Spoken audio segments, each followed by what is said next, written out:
Hello students, आज का हमारा टॉपिक है हेरोन्स फार्मूला। 9th स्टैंडर्ड का एक चैप्टर है हेरोन्स फार्मूला, उससे हम एक्सप्लेन करने जा रहे हैं। हेरोन्स फार्मूला का यूज़ हम कहाँ पर करते हैं? एरिया ऑफ ट्रायंगल को फाइंड करने के लिए।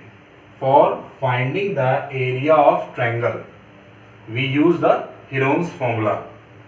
अब आप सोचोगे कि एरिया ट्रायंगल का एरिया फाइंड करने के लिए हमारे पास ऑलरेडी एक फॉर्मूला हमने पहले पढ़ रखा है, half base into height, right. तो फिर ये हेरोन्स फार्मूला पढ़ने की क्या ज़रूरत है? तो इसकी ज़रूरत क्यों पड़ी, इसको भी हम देखते हैं और इसके स्टेप्स क्या हैं उन पर भी हम बात करते हैं। ओके, तो सबसे पहले फॉर्मूला देखेंगे कि हेरोन्स फार्मूला क्या है। तो area of triangle according to the Heron's formula is equal to under root s minus a, s minus b and s minus c. This is the Heron's formula for finding the area of triangle where a, b and c, यहाँ पर a, b, c क्या है? These are the sides of triangle।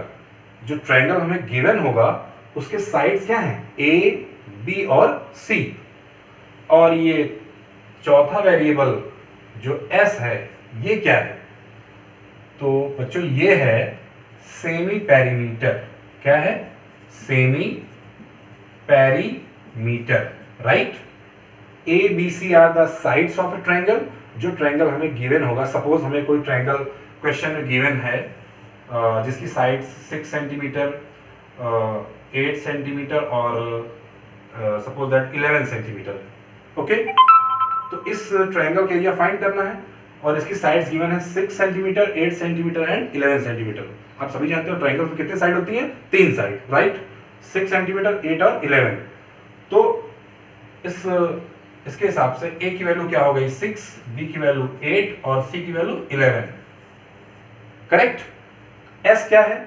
यहां पर लिखा हुआ है, आप देखो, सेमी पेरीमीटर। तो पेरीमीटर इसमें आ रहा है। पेरीमीटर आप सभी जानते हो पेरीमीटर क्या होता है? Sum of all the side of any polygon. Perimeter इनके सभी साइड का सम है, means perimeter is equal to A plus B plus C, correct. A plus B plus C क्या है? पेरीमीटर। तो semi perimeter S is equal to क्या हो जाएगा बेटा? A plus B plus C upon 2। Semi means half. मैंने perimeter क्या कर दिया? हाफ। तो A plus B plus C upon 2। This is the value of S and here A is equal to 6, B is equal to 8 and C is equal to 11। हम इसी example को देखते हैं। इस एग्जाम्पल को देखते हैं। A की वैल्यू क्या है? 6, B की वैल्यू 8 और सी की वैल्यू 11, राइट। अब यहां पर इस फॉर्मूले में सबसे पहले एस की वैल्यू क्या आ गई? एस को फाइंड करते हैं। तो 6 प्लस 8 प्लस 11 अपॉन 2, करेक्ट। तो एस की वैल्यू निकाल लेते हैं। 11 और 8 कितना हुआ? 19 और 6 कितना हुआ? 25।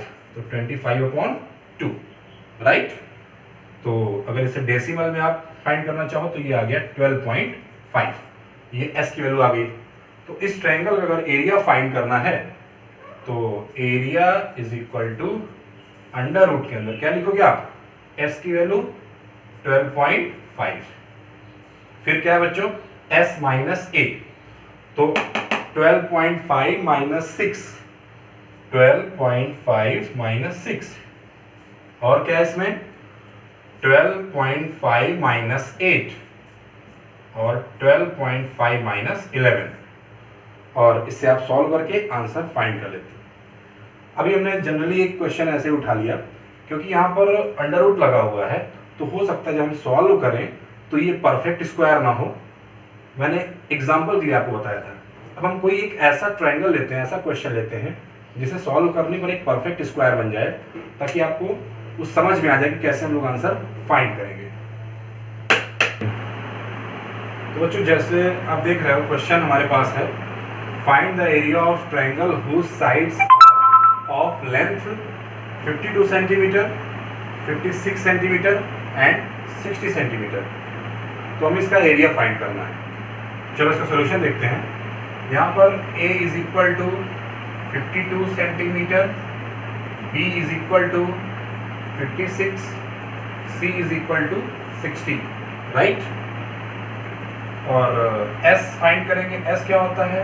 Semi perimeter A plus B plus C upon 2, this is 52 plus 56 plus 60 upon 2।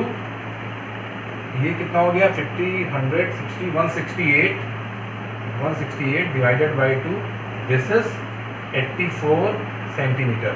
तो बच्चों S की वैल्यू क्या आई? 84 सेंटीमीटर सेमी पेरीमीटर। ओके, अब हम फॉर्मूले में यूज करेंगे।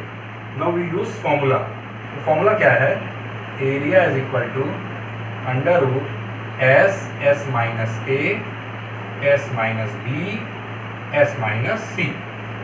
ओके बच्चों, चलो देखते हैं। तो यहाँ पर a is equal to under root S की वैल्यू क्या है? एस 3, और फिर से s 84 माइनस a की वैल्यू 52, फिर उसके बाद s 84 minus 56, this is 84 minus 60। Okay बच्चों, फिर यहाँ पर इसे हम सॉल्व करेंगे तो ये 84 हो गया, 84 minus 52, this is 32, again 84 minus 56, 4 4 8 24, again 84 minus 60, sorry this is 28, 84 minus 60 कितना हुआ? 24। ओके बच्चों, तो अब या तो आप इसे मल्टीप्लाई करके फिर इसका आप स्क्वायर रूट फाइंड करो, तो शायद थोड़ा सा लॉन्ग प्रोसेस होगा, आपको कैलकुलेशन ज़्यादा करनी पड़ेगी। या दूसरा मेथड ये है कि इसका आप फैक्टराइजेशन कर लो, सभी नंबर्स का आप क्या कर लो? फैक्टराइजेशन कर लो, और जो भी नंबर पेयर में है उन्हें आप स्क्वायर रूट के बाहर निकाल लो और फिर मल्टीप्लाई कर लो। तो देखते हैं,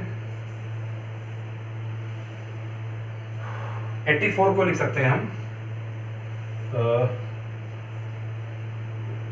14 इंटू 6, 32 को लिख सकते हैं 8 इंटू 4, 28 को 7 इंटू 4, और 24 को 6 इंटू 4। अभी आप देखो तो 6 और 6 का एक पेयर बन चुका है, यहाँ पर 4 और 4 का एक पेयर बन गया, करेक्ट। अभी एक 4 यहाँ पर है, तो इस 14 को ब्रेक कर लेते हैं, 14 को। ओके, तो 14 को ब्रेक यहाँ पर कर लेते हैं। यहाँ पर 14 को हमने ब्रेक किया 7 इंटू 2, राइट। और ये 6 इंटू 6 यहाँ पर लिख लो, 6 इंटू 6, फिर ये 4 इंटू 4, 4 इंटू 4। ओके, और क्या बचा बच्चों? ये 8, 4 और 7, 8 इंटू 4 इंटू 7, करेक्ट। तो आप देखो यहाँ पर 7 और 7 का एक पेयर ये बन गया, करेक्ट। और इस 4 में अगर यहाँ पर 8 को हम 2 इंटू 4 लिख दें तो 4 का पेयर इसके साथ बन गया और 2 का पेयर इसके साथ बन गया।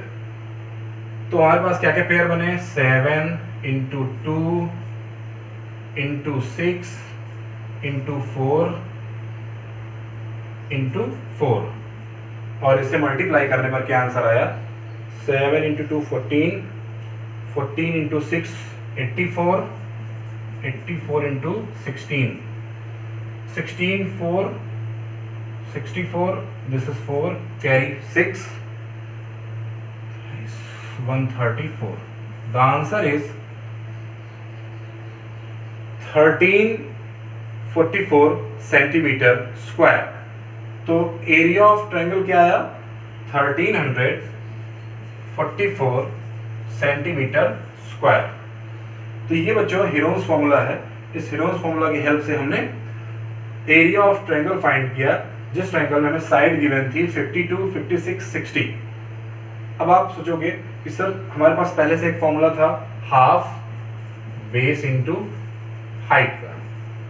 तो बच्चों आप देख रहे हो यहाँ पर हाफ बेस इंटू हाइट में एरिया आप तभी फाइंड कर सकते हो जब बेस और हाइट करस्पॉन्डिंग हाइट गिवन हो। इसका मतलब अगर साइड गिवन होगी तो आप इस फॉर्मूले से एरिया ऑफ ट्रायंगल फाइंड नहीं कर सकते। तो इसका यूज समझ में आया? इसका यूज ये है कि जब भी आपको ट्रायंगल के तीनों साइड दिए होंगे तब आप इस फॉर्मूले से एरिया ऑफ ट्रायंगल को फाइंड कर सकते हो। Okay, thank you.